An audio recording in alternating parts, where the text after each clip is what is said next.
buat teman-teman. Iya, ini teman-teman dari Institut Agama Islam Syahid Bogor. Gimana Pak Doni, suaranya kedengeran nggak suara saya? Jelas. Suaranya jelas nggak? Jelas ya? Jelas Pak, jelas. Iya, terima kasih jazakumullah khairan katsir Pak Doni yang telah bersedia hadir. Beliau ini dari Asosiasi Muslim Startup Indonesia. Ya Pak Doni ya, ketuanya ya Pak Doni. Asosiasi Muslim Startup Indonesia. Betul. Nah, beliau ini mengumpulkan startup Indonesia ya.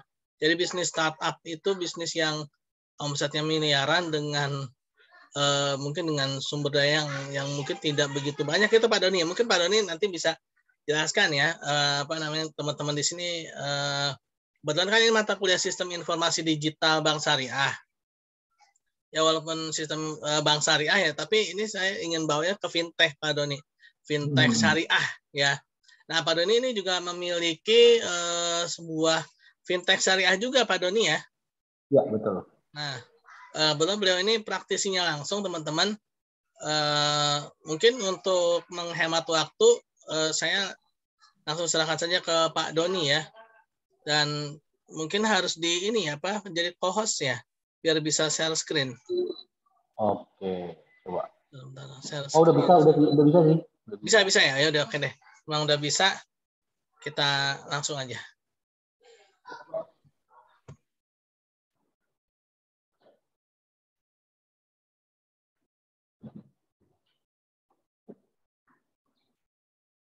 Kelihatan? Kelihatan. Oke.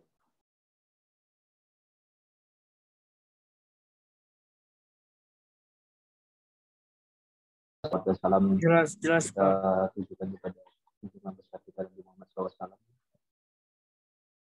Semoga kita beserta para sahabat, semoga kita istiqomah menjalankan penerapan secara Ramadan secara utama. Sehari-hari saya melakukan kegiatan saya CEO di WhatsApp fintech syariah. Terus yang kedua saya komisaris di WhatsApp Plus merupakan fintech security crowdfunding. Saya komisaris di Rapatin Video Conference dan saya ketua umum Asosiasi Muslim Startup Indonesia. Saya juga direktur fintech di KMBPS.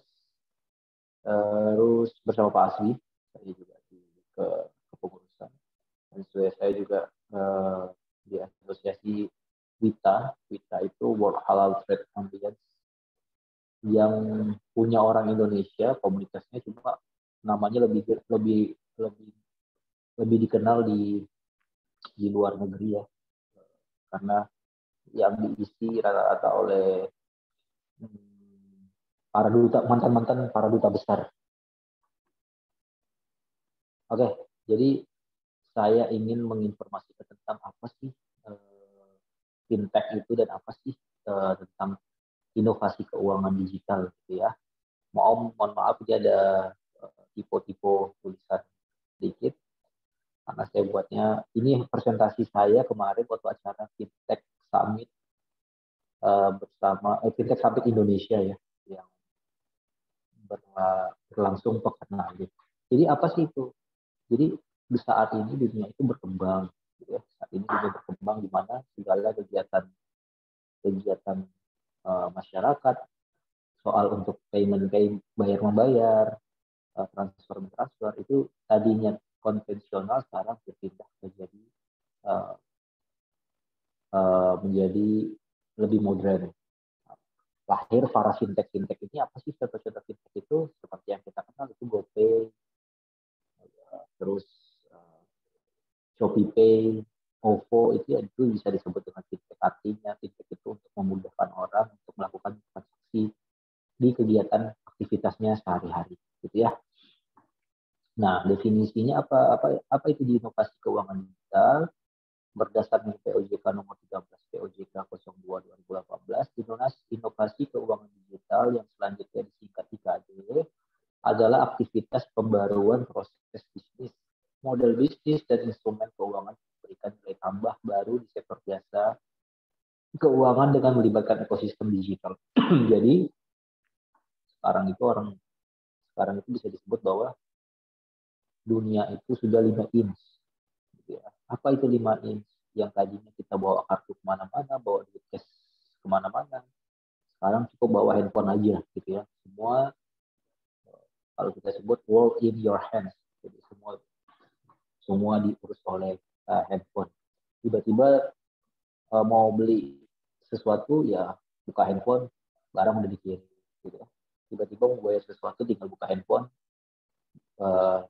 pembayaran terus selesaikan. Artinya 24 jam, 24 hours, semua kegiatan kita terpenuhi gitu ya. Teman-teman. Apa aja sih kriteria dari sebuah inovasi keuangan digital? Pertama, bersifat inovatif dan berorientasi ke depan. Berikutnya, menggunakan teknologi informasi dan komunikasi sebagai sarana utama pemberian layanan kepada konsumen di sektor jasa keuangan. Mendukung inklusi dan literasi keuangan. Bermanfaat dan dapat digunakan secara luas, dapat diintegrasikan pada layanan keuangan yang telah ada. Artinya apa? Seperti misalnya kita masuk ke kita itu menggunakan, sekarang itu era digital ya, sekarang misalnya kita masuk pakai kereta api. Nah seharusnya kereta api itu nggak perlu pakai kartu lagi, tinggal pakai handphone, tinggal tap beres. Nah seharusnya untuk masuk tol itu tinggal nempel handphone aja, karena ada teknologi NFC di dalamnya. Nah terus menggunakan pendekatan kolaboratif dan memperhatikan aspek perlindungan konsumen dan perlindungan data. Berikutnya, apa aja sih regulasi terkait fintech IKD di Indonesia? OJK nomor 77 tentang layanan pinjam meminjam uang berbasis teknologi. Tentang penyelenggaraan, terus berikutnya PBI tentang penyelenggaraan teknologi finansial, tentang keuangan digital sektor jasa keuangan. OJK nomor 57 tentang penawaran efek melalui layanan dana berbasis teknologi informasi, kita sebut securities crowdfunding. Mungkin teman-teman pada sore ini agak asing ya bahasanya ini ya, fintech begitu, tapi nggak apa-apa, ini coba, namanya kita sesuatu yang baru ya. Jadi saya coba untuk pertemuan pertama ini saya lebih kasih yang simpel dulu, nanti takutnya teman-teman bingung nih apa sih ini, teknologi apa sih ini gitu ya. Intinya fintech itu yang teman-teman sekarang gunakan itu ya fintech gitu ya. Cuma dia banyak cluster. Apa misalnya yang Mas pakai itu OVO, Grab gitu ya, GoPay, Shopee Pay, pokoknya PP belakangnya yaitu fintech. Itu bisa disebut fintech. Apa aja ruang lingkup inovasi keuangan digital? Jadi aspek rangka besarnya itu adalah apa? Keuangan itu nggak cash melulu sekarang. Sekarang uang itu sekarang udah berbentuk digital gitu ya. Nah, toolsnya keuangan digital ini ya dia udah berubah bentuk sekarang. Di negara-negara maju itu orang udah nggak bawa dompet lagi, cuma bawa handphone, tinggal tempel, tinggal barcode, tinggal scan, holas beres gitu ya. Nah coba kita yang belum ke arah sana, tapi ya mungkin nanti dengan teman-teman saya kasih informasi ini atau teman-teman tertarik untuk menjalankan ya gitu. Pertama, penyelesaian transaksi, penghimpunan modal, pengelolaan investasi, penghimpunan dana dan penyaluran dana, perasuransian, pendukung pasar, pendukung keuangan digital lainnya, dan atau aktivitas jasa keuangan lain. Nah, ini flow-nya ini. Ini flow untuk, jadi fintech itu ada banyak banget klasternya. Ada banyak banget model bisnisnya gitu ya. Yang pertama agregator. Agregator itu adalah situs web atau aplikasi yang membantu nasabah untuk mendapatkan informasi mengenai produk dan layanan jasa keuangan dan input informasi, menyaring dan membandingkan produk. Jadi agregator itu membandingkan kuncinya. Seperti apa? Traveloka tuh. Kalau kita naik pesawat kan dibandingin ya antara Garuda, AirAsia, atau Batik. Mana nih harga paling murah? Mana nih yang paling cocok di kantong? Mana yang paling nyaman buat saya ya. Nah itu agregator itu membandingkan. Nah itu kuncinya membandingkan gitu ya, antara produk. Nah nanti dihubungkan dengan produk keuangan. Goalnya apa? Konsumen dapat menggunakan layanan agregator untuk mengetahui informasi mengenai produk-produk lembaga jasa keuangan seperti KPR, kartu kredit, jenis-jenis tabungan, produk asuransi, produk pembiayaan lainnya. Jadi teman-teman nanti kalau misalnya mau mengajukan KPR rumah, gitu ya, tinggal pilih rumahnya, nanti ada pilihan, ada simulasi beberapa bank-bank itu. Bank A, bank C, bank B, bank E gitu ya. Nah, dengan beberapa marginnya. Jadi dibandingin, ada perbandingan. Ya. Jadi jenis tabungannya, terus perbandingan produk-produk asuransi, produk pembiayaan lainnya. Tadi itu syariah dalam ruang lingkup syariah. Berikutnya itu blockchain. Nah, blockchain sama blockchain based adalah platform penggunaan sistem blockchain sebagai core sistem untuk membantu membuka perusahaan, proyek yang membantu dana dengan memiliki dana dalam investor platform. Jadi si entity ditampilkan dalam web atau aplikasi, orang bisa melihat, orang luar bisa melihat, dia bisa melihat proyek mana yang mau diinvestasikan. Nah, itu persis kayak gitu ya. Kebayang ya, teman-teman ya. Nah, itu kira-kira seperti itu. Nah, ada juga yang credit scoring nih. Fintech namanya fintech credit scoring gitu. Fintech credit scoring itu adalah apa? Alternatif credit scoring adalah bagaimana mengelola data selain data kredit ataupun turunan menggunakan algoritma tertentu. Nah, ini apa sih contohnya? Pernah nggak teman-teman bertanya, kalau kita mau beli motor, beli mobil, ngajukan ke bank, bagaimana bank menilai kita? Benar nggak? Benar ya? Bagaimana nih bank meng-approve? Nah, approve kita itu namanya credit scoring aplikasinya. Jadi, aplikasi itu adalah calon nasabah mengajukan pinjaman, terus dicek melalui platform. Ketiga, credit scoring akan melakukan assessment. Seperti apa assessmentnya? Benar nggak rumahnya di sini? Benar nggak tempat tinggalnya di situ? Benar nggak tetangganya ini? Benar nggak gajinya segini? Terus credit scoring ini mengakumulat gitu ya. Benar sosial medianya, habitnya terhadap ini. Begitu. Jadi diakumulat sama credit scoring ini sehingga nasabah ini layak untuk didanai atau dijublikan produk yang diinginkan, gitu ya. Nah, EKYC juga ada, berikutnya ada EKYC namanya. EKYC itu nasabah ingin jadi EKYC adalah platform yang membantu menyediakan jasa identifikasi. Kan pernah ya ketika ngaktifin account disuruh foto bareng KTP ya, foto KTP terus foto sama buku tabungan. Nah, itu dia terkoneksi dengan Capil. Terus itu kita apa namanya? Sidik jari. Nah, nanti dicocokin benar nggak orang ini bernama Doni gitu ya, benar nggak orang ini bernama Rido, benar nggak gitu. Nah, nanti terkoneksi. Jika datanya valid maka ya sudah terkoneksi lah gitu ya, teman-teman. Financial planner apa? Financial planner itu kita itu adalah financial planner itu adalah sebuah platform yang membantu individu dalam merencanakan keuangan. Nah, ini misalnya saya itu 5 tahun ke depan mau punya rumah gitu ya. Nah, bagaimana 5 tahun itu punya rumah? Apa langkah-langkahnya? Nah, itu nanti masuk ke platform, nanti dia akan memberikan simulasi tahun ini masukin duit 500.000 selama 5 tahun, maka estimasi kamu kalau punya duit nabung 500.000, maka tahun depan 5 tahun ke depan maka kamu akan bisa beli rumah seharga 500 juta. Nanti direkomendasi sama dia, gitu ya. Jadi financial planner itu seperti itu, termasuk nanti apa? Termasuk tentang set a short, mid, long term goal, financial check up, terus resiko yang terjadi ke depannya seperti apa. Jadi dia menginformasikan tentang current financial kondisi, situasi data income, spending, kita spending berapa sih gitu ya untuk hidup kita, terus savingnya berapa sih, nah terus idle fund berapa nih idle fund kita gitu ya. Nah setiap ada idle fund kita mau beli apa nih, kita mau 30% untuk saham, 50% untuk reksadana, 20% untuk deposito. Nah itu yang disebut financial planner atau financial planner gitu ya teman-teman ya. Ini bagus nih buat teman-teman yang muda sehingga nggak boros ya, jangan konsumtif tapi jadi orang yang benar-benar menggunakan uang bermanfaat.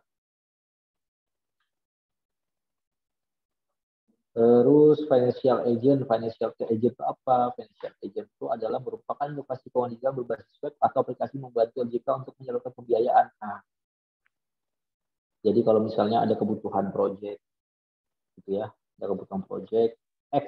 Gitu. Nah, nanti si A ini masuk aja ke platform, nanti platform ini yang mempertemukan dengan si yang punya modal, financing agent. Gitu. Itu aja sih, simple sih, gitu ya. Nah, di sini ada juga funding agent. Funding agent tadi itu mencarikan proyek, kalau ini mencarikan dana. Kembalikan itu aja. Funding ya. Jadi katanya funding itu kan funding, mencarikan dana. Nah, di sini ada insurance broker marketplace. Nah, insurance broker ini apa namanya? Sekarang kalau kita mau beli layanan asuransi, kita pakai apa? Pasti kita telepon dulu kan asuransinya ya, untuk membandingkan kira-kira saya mau pakai asuransi apa nih yang bagus buat saya. Nah, nanti insurance broker marketplace ini dia dalam satu platform itu ada AXA, ada Allianz, ada seluruh asuransi lah gitu. Termasuk harganya gitu ya. Nanti dia memberikan reasuransi, perusahaan asuransi dan perusahaan reasuransi. Nah, itu kita bisa pilih nih untuk masa tua kita, pendidikan, investasi, atau proteksi. Nah, tapi itu bukan produknya dia ya, produk orang yang kita tampilkan di atas platform kita. Nah, itu yang disebut insurance broker marketplace. Insurance hub apa? Insurance hub itu adalah penyelenggara infrastruktur bidang perasuransian yang dapat membantu distribusinya pengajuan klaim asuransi. Jadi dia ini udah masuk ke seperti aplikasi yang bisa mengelola asuransi sendiri. Jadi nggak perlu lagi ngisi form. Flow-nya seperti ini: pembayaran premi, pembelian asuransi, pengajuan klaim, premi, klaim, dan ngeklaim. Jadi kita kalau ngeklaim bisa di aplikasi. Sama saja InsurTech online disaster solution. Jadi online distress itu adalah merupakan platform memberikan jasa negosiasi nasabah meminjam uang dalam siap utang. Jadi online distress solution ini misalnya fintech yang menyediakan layanan, misalnya kita nggak mau bayar gitu ya, kita nggak ada dana. Nah, melalui platform ini nanti dia yang coba untuk memfasilitasi kita nasabah ke lembaga keuangan untuk negosiasi. Tolong dong dikasih waktu lagi, tolong deh diturunin suku bunganya, tolong deh di marginnya dikurangin. Saya mau lihat lunasi sebenarnya, cuma saya nggak ada uang nih karena saya sedang bankrupt gitu ya.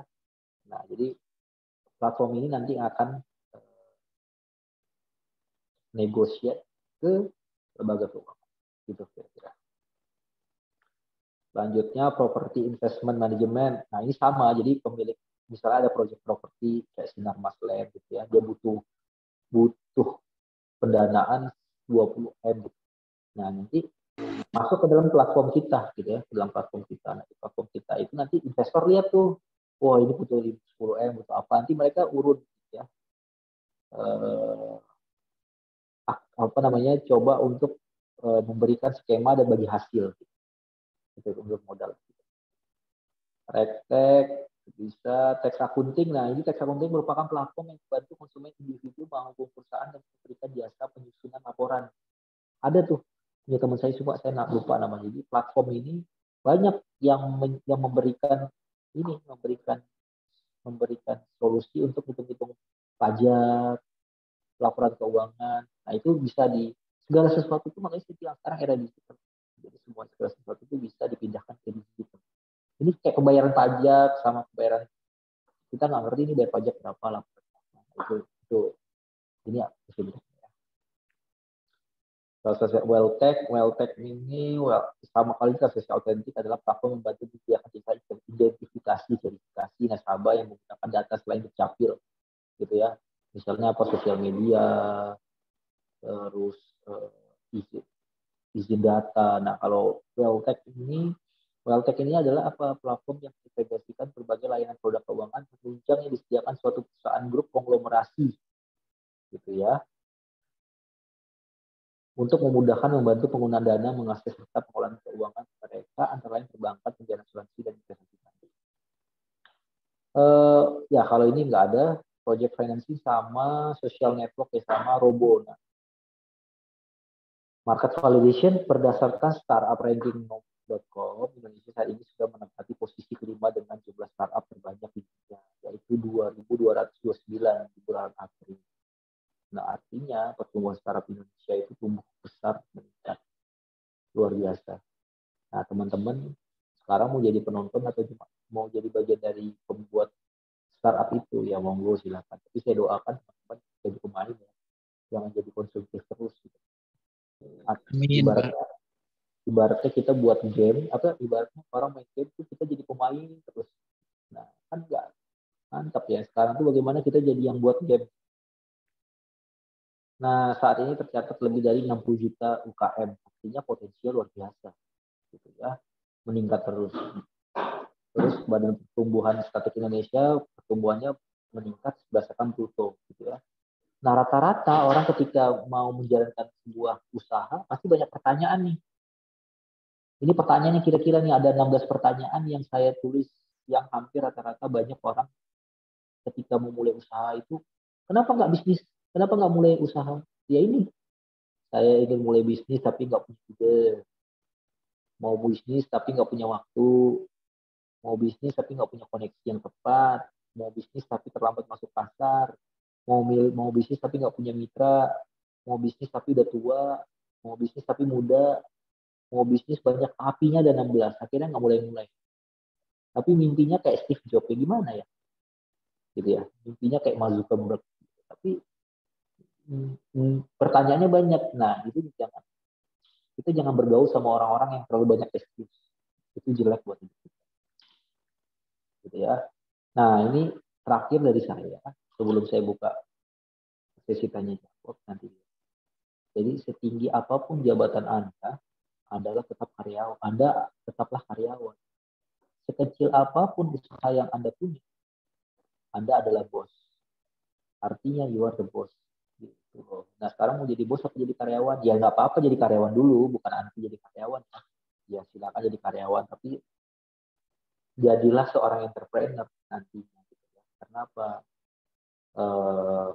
Entrepreneur itu adalah banyak pahala karena buka lapangan pekerjaan. Oke, closing dari saya. Silent is gold, but our actions are dying. Oke, itu saja presentasi singkat saya. Karena nanti kalau saya presentasi tentang fintech, fintech itu cakupannya besar. Ada teman-teman bingung, hang gitu ya. Saya coba kasih gambaran secara garis besarnya dua aja. Apa itu fintech. Oke, cukup dari saya. Saya kembalikan kepada Pak Hasbi. Mudah-mudahan Pak Hasbi, saya mau izin nih Pak Hasbi. Mungkin saya buka sesi tanya jawab 15 menit karena Afwan Ana ada kegiatan meeting lain yang harus Ana datang, yang Ana harus hadirin. Mungkin kita bisa buka sesi tanya jawab. Terima kasih sebelumnya buat teman-teman. Jika kalau ada salah, mohon dibukakan itu, maaf ya. Jadi kalau ini memang pertemuan awal, jadi itu memang agak hangover ya nanti operasi fintech. Tapi nggak apa-apa. Lebih baik belajar dulu di awal, gitu ya. Ya. Silakan Pak Andi. Ya, alhamdulillah. Terima kasih Pak Ramadhani Chandra Utama ya yang telah menyempatkan waktunya. Teman-teman, mungkin ada sesuatu yang ingin ditanyakan ke Pak Doni nih. Kebetulan beliau kan ahlinya di fintech ya. Salah satu pemilik fintech syariah ya. Nah, jarang-jarang. Nah, tadi beliau juga sudah menyampaikan pertemuan pertama ya. Berarti mudah-mudahan insya ada pertemuan berikutnya nih. Boleh ya. Nah, Khairi, Ridho, Deki, Naura, terus siapa lagi nih? Ika ya. Ika. Ada yang mau nanya? Silakan kalau ada yang ingin bertanya. Pak, maaf. Izin bertanya. Ya. Silakan ya. Ya, sebelumnya perkenalkan saya Deki. Saya ingin bertanya, Pak. Ya. Kan perusahaan-perusahaan startup kayak gitu kan berhubungan sama teknologi ya. Nah, ya. Dan juga tentunya butuh promosi gitu ya, Pak ya. Kalau misalkan kita mau mulai bisnis gitu. Nah, pertanyaan saya, gimana cara kita mempromosikan perusahaan startup ke kampung-kampung ya gitu, yang cenderung masih buta teknologi gitu, masih banyak yang buta teknologi gitu. Oke, ya pertama-tama harus banyak masuk komunitas, Mas. Harus banyak masuk komunitas, terus harus banyak literasi. Hampir semua orang juga kayak gitu. Pasti ketika menjalankan startup ya itu banyak challenge-nya, yaitu fungsi kita. Nggak hanya startup ya, orang dagang bakso juga pasti dia akan keliling kampung untuk dagang bakso. Gitu loh. Jadi konsepnya ya kita harus, kalau buat startup tapi tipe kita tipe maluan ya susah. Gitu. Jadi kita harus berani ketok pintu, ya sama aja kita dagang, mendagang apa, menjajakan dagangan kita. Jadi pertama-tama kita harus masuk ke komunitas. Kita jualan apa nih misalnya, solusi apa yang kita jual gitu ya. Kalau kita mau jual produk apa ya kita harus masuk ke komunitas itu. Misalnya kita mau jual porang gitu ya, startup porang atau startup karet atau startup apa nih, startup UMKM. Berarti kita harus masuk cari UMKM di desa tersebut sehingga kita nggak perlu capek buka pintu satu persatu. Gitu Mas. Jadi biar nanti komunitas itu yang bantu kita untuk bisa mendorong kita dikenal oleh halayak. Itu kira-kira Mas. Ya, terima kasih Pak. Sama-sama. Silakan yang lainnya. Pak, saya mau bertanya, boleh Pak? Silakan. Mengenai fintech, ini kan fintech syariah gitu ya Pak. Sekarang fintech syariah itu kan mulai muncul, tapi kayaknya keadaannya itu masih kalah gitu Pak, kalah saing daripada fintech umum pada biasanya. Nah, selain kita yang misalnya saya, mahasiswa lain yang bergelut di bidang syariah mungkin sudah tahu. Tapi usaha apa sih Pak kalau yang untuk fintech syariah kira-kira biar mereka itu lebih unggul, lebih baik daripada fintech yang konvensional pada umumnya? Sebenarnya fintech syariah itu bukan nggak dikenal ya, cuma masalahnya yang muslimnya itu masih betah, masih setia pakai yang konvensional, itu masalahnya. Jadi eh, jadi kalau kalau jadi ini contoh nih, kita aja ATM kita masih ATM apa? Kan masih ada pakai ATM konvensional. Terus kita itu selalu melihat syariah itu, kita itu selalu curiga sama saudara-saudara kita yang main fintech syariah gitu ya. Sebenarnya kita fintech syariah itu kan nggak bisa besar kalau nggak dibantu sama teman-teman lain. Kita juga sadar betul bahwa fintech itu harus dua arah sih, harus dua arah, harus saling mengingatkan. Nah kami yang main di fintech syariah ini ya kita masuk komunitas, kami melakukan edukasi, melakukan banyak informasi kepada teman-teman di luar sana, sehingga teman-teman di luar sana itu dapat teredukasi dan dapat terinformasi dengan jelas. Nah tentunya juga kami juga berharap teman-teman yang ada sekarang ini menjadi kepanjangan tangan ya. Jadi itu harus dua arah gitu. Jadi dan harus juga harus juga membuat gaya hidup kita tuh gaya hidup syariah gitu ya. Jadi tetap apapun, kalau darurat baru nggak apa-apa ya konvensional. Tapi kalau selagi ada syariahnya, mudah-mudahan terjawab ya Mas Abdul Khairi. Ya Pak, makasih ya Pak. Berarti kembali lagi ke orangnya tersebut ya Pak, walaupun dia Iya, udah jadi, gitu ya. Tapi betul. kalau mau menerapkan ya sama aja bohong. Sama aja mau bank syariah itu ada banyak di Indonesia, tapi kalau orang yang nggak ada girohnya ya susah gitu. Kayak kita aja ke Saudi gitu ya. Kan dia karena udah tahu bahwa bank syariah itu udah wajib. Akhirnya apa? Bank konvensional nggak ada tumbuh di sana gitu. Nah kan Indonesia kebalik ya, karena kita literasi kita sangat kurang terhadap syariah-syariahan gini. Gitu. Kita masih syariah gitu. Ya, Pak. Makasih ya Pak atas jawabannya Pak. Kasih. Ada lagi? Ya, silakan. Ika, Naura, Ridho, Deki. Deki udah tadi ya. Silakan yang lain.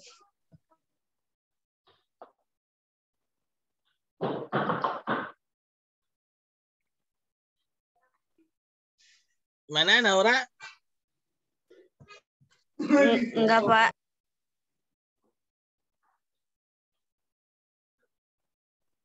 Ridho Zatilah mau nanya nggak? Ridho. Dok, Ika. Ya, Pak. Oke. Oke, kalau memang tidak ada pertanyaan lagi, mungkin kita tutup ya sesi ini dan kita ada banyak tau. Iya. Anak biasa. Kita sebelumnya jazakumullah khairan kasir ya kepada Pak Ramadhani Chandra Utama yang bersedia meluangkan waktunya berbagi sharing dengan kita semua di sini ya. Ini jarang-jarang loh teman-teman ya. Pak Doni ini bisa bergabung di kuliah kita nih langsung dengan praktisinya gitu ya. Tadi yang katakan Pak Doni itu pertemuan pertama ya. Ya alhamdulillah ya beliau mengatakan pertemuan pertama, berarti ada pertemuan kedua, ketiga, keempat ya. Nah, kita bisa lebih banyak lagi berkonsultasi langsung dengan praktisinya Pak Ramadhani Chandra Utama ini ya. Mungkin kita karena memang sudah sore juga ya. Ya kita tutup saja dan terima kasih sekali lagi pada Pak Ramadhani Chandra Utama ya atas sharing ilmunya. Ya kita tutup dengan baca hamdalah alhamdulillahirabbil alamin dan doa subhanakallahumma bihamdi subhanakallahumma bihamdika asyhadu alla ilaha illa anta astaghfiruka wa atubu ilaik. Assalamualaikum warahmatullahi wabarakatuh. Waalaikumsalam. Waalaikumsalam.